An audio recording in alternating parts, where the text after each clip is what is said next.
வணக்கம் மக்களே, சற்று முன் கிடைத்த தகவல் ஒன்றை பார்க்க போகிறோம். ஓர் அணியில் சசிகலா, வேலுமணி, ஓபிஎஸ், கதரும், இபிஎஸ் இந்த ஒரு தகவலை பற்றி தான் நாம் பார்க்க போகிறோம்.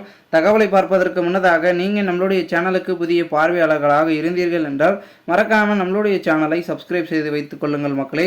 தற்பொழுது அதிமுகவில் பிளவுகள் காரணமாக ஒன்றிணைக்கும் முயற்சியில் முக்கிய புள்ளிகள் இறங்கி வருவதாகவும் தகவல்கள் என்பது ஒரு பக்கம் தெரிவிக்கப்பட்டு கொண்டிருக்கும். இந்த ஒரு சூழலில் தற்பொழுது எடப்பாடியை பொறுத்த வரைக்கும் வழக்குகளில் பார்த்தீங்கன்னா கொஞ்சம் பயப்படுவார், அதுவும் கொடநாடு வழக்குனாவே அவர் கொஞ்சம் பயப்படுவார் அப்படின்னு பார்த்தீங்கன்னா சொல்லி கொண்டிருப்பதாகவும் தகவல்கள் என்பது வெளியாகிருக்கு. ஏன்னா அந்த ஒரு விஷயங்கள்லாம் வேலுமணிக்கும் தெரியும் அப்படின்றதும் அதன் மூலமாக பல விதமான விஷயங்கள் ஏதேனும் கசியப்பட்டு விடுமோ அப்படின்ற ஒரு பயமும் இருப்பதாகவும் கூறப்படுகிறது.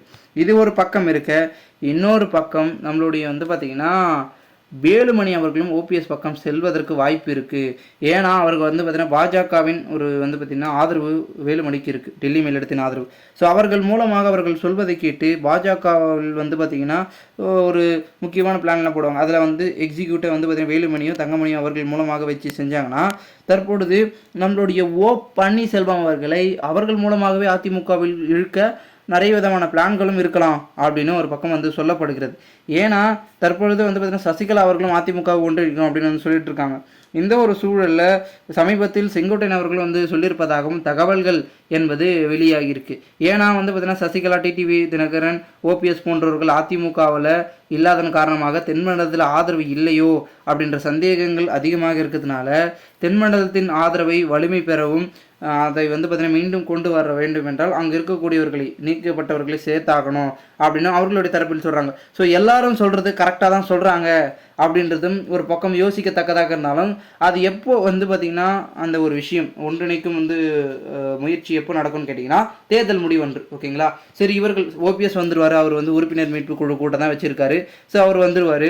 சசிகலா அவர்களும் பெருசாக அரசியல் ஈடுபாடு இல்லை அப்படின்னு சொல்லியிருந்தாலும் அவருக்கான ஆதரவாளர்களை வச்சு அவங்க அப்படி இப்படி செஞ்சுட்டு இருந்தாலும் கூட அவங்களும் வந்துட்டுருவாங்க. டிடிவி தினகரன் எப்படி வருவார்? அவர் தான் அமமுக, அம்மா மக்கள் முன்னேற்ற கழகம் என்று ஒரு கட்சியை ஆரம்பித்து தொடங்கி நிறைய விதமான தொண்டர்களை வைத்து அவர் அதில் பொதுச் செயலாளராகவும் திகழ்ந்து வருகிறார். அவர் எப்படி வருவார்? அவர் கட்சியை கலைச்சிட்டு வரதுக்கு வாய்ப்பு இருக்கா அப்படின்னு கேட்டிங்கன்னா வாய்ப்புகள் இருக்குது அப்படின்னு சொல்லலாம். எதனால் வாய்ப்பு இருக்குன்னு கேட்டிங்கன்னா அவருக்கு ஏதாவது ஒரு முக்கியமான பதவி எதனா கொடுத்தாங்கன்னா வாய்ப்பு இருக்குது. எப்படி முக்கியமான பதவி? முன்னா ஓரளவுக்கு துணை பதவின்னு எதோ இருந்துட்டு இருந்தார். இப்போ ஒரு கட்சி ஆரம்பித்து பொதுச் செயலாளர் ஆகிட்டதுனால அவருக்கு பெரிய பதவி இருந்தால் தான் வருவேன் அப்படின்ற ஒரு ஆசை அவருக்குள்ளே இருக்கும். கண்டிப்பாக பெரிய பதவி கொடுத்தார்கள் என்றால் அதிமுகவில் அவர் கட்சியை கலைச்சிட்டு அவர்களோட ஆதரவாளர்களுடன் அதிமுகவில் வருவதற்கு வாய்ப்பு இருக்குது. சப்போஸ் அப்படி நடக்கலைன்னா அவர் அந்த ஒரு கட்சியை வச்சு கூட பார்த்திங்கன்னா அவர் செயல்பட்டு கொண்டிருப்பார். ஏன்னா அவர் முக்கியமான புள்ளிகளுடன் தொடர்பில் இருக்கார்.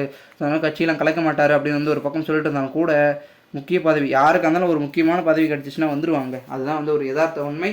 ஸோ இந்த ஒரு சூழலில் அப்படி நடந்தால் பலவிதமான திருப்பங்கள் என்பது அதிமுகவில் 2026 தேர்தலில் நடைபெறும் அப்படின்னு சொல்லிட்டு இருக்காங்க. ஒரு அணியாக திரண்டாங்கன்னா கண்டிப்பாக திமுக, அதாவது அதிமுகவுக்கு எதிர்கட்சியாக இருக்கக்கூடிய எதிரியாகவும் திகழக்கூடிய திமுகவுக்கு ஒரு தக்க பதிலடியை 2026 கொடுப்பதற்கு வாய்ப்புகள் என்பது இருக்கிறது, ஒன்றுபட்டால் மட்டுமே அதிமுகவில் அப்படின்றது சொல்லப்படுகிறது. ஸோ பொறுத்திருந்து பார்க்கலாம் என்ன நடக்கிறது என்பதை. மேலும் இது போன்று நீங்கள் அரசியல் சார்ந்த நிகழ்வுகளாம் தினசரி தெரிந்து கொள்ள சேனலை சப்ஸ்கிரைப் செய்து வைத்துக் கொள்ளுங்கள் மக்களே. நன்றி.